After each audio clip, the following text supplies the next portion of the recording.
x.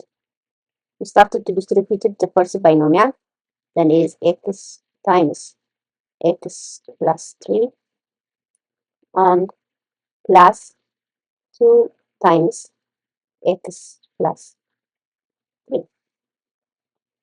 Now, distributed, multiply this x times x is x squared plus, again, x times 3 is 3x plus, again, 2 times x is 2x plus, the last one, 2 times 3 is 6x,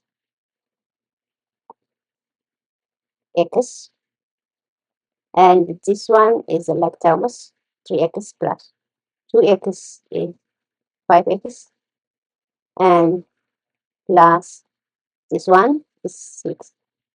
Then is our answer is x squared plus 5x plus 6 is the same as the other one.